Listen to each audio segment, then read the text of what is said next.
This video is made possible by our generous supporters on Patreon. Check out patreon.com/NWR for all the details.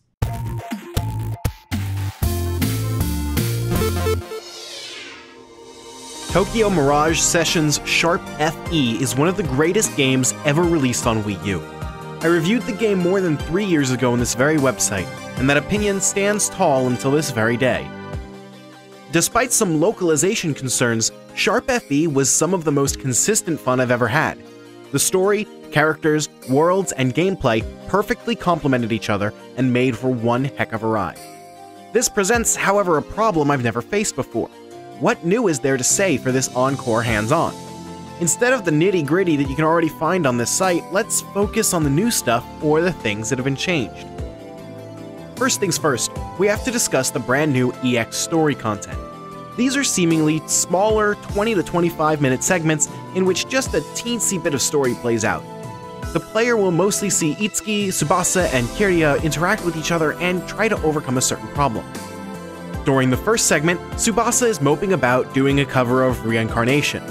She wants to have the same coolness factor of Kirya, but she doesn't know how to pull it off. It's said that these special mini one-floor dungeons contain a remarkable item that can help them out and give them inspiration. In the grand scheme of things, they don't add many wrinkles to the world of Sharp FE. Outside the story bits at the beginning and ending, it's all about exploring the dungeon.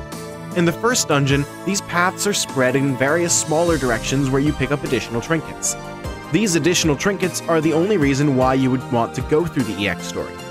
First of all, plenty of additional costumes will be made available to you. The Atlas crossover costumes, which were DLC in the Wii U original, can be picked here and added to your battle wardrobe.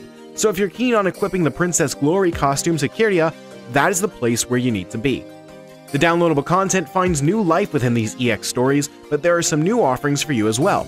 Sadly, we are limited on what we can talk about in that department for now. Another thing that you'll earn in the EX story dungeons are jump-in session skills.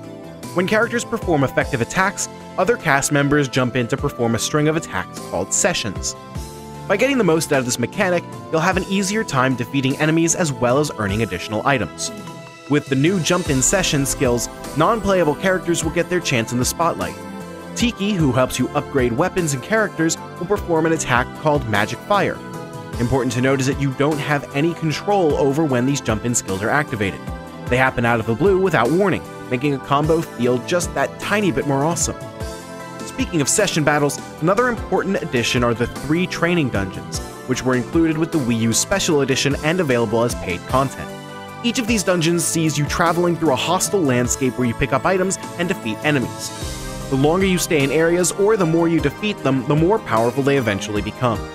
The items you get by searching and defeating enemies depends upon the quest you decided to enter.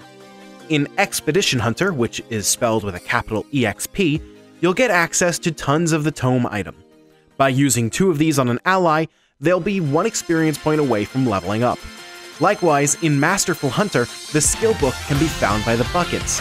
By giving a skill book to a Carnage, the weapons that you equip, it will raise to the next level and give you a new skill.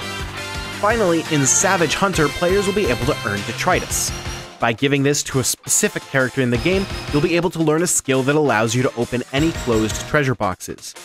The road to get there, particularly the heavy-hitting savage enemies sitting there, isn't a particularly fun one. I can't actively dislike the training dungeons being here. You see, it slims the overall grind of the game and allows all newcomers to have an easier time with the harsher challenges later on.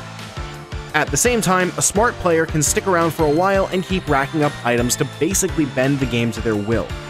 As someone who's keen to see most of the Carnages completed and skills acquired, I didn't even blink twice to use these tools. It made the experience even quicker as I was able to use superior skills when battling the various bosses. Depending on the type of player you are, your mileage may vary in this specific case.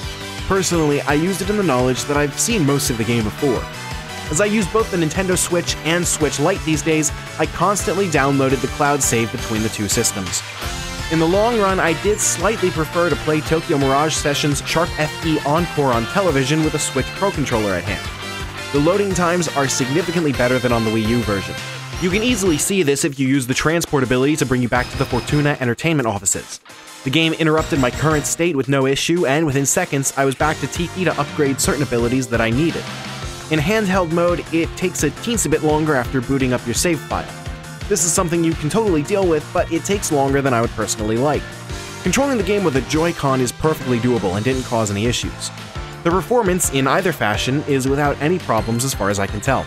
It runs with a solid frame rate without any noticeable dips, and the game looks as colorful as ever.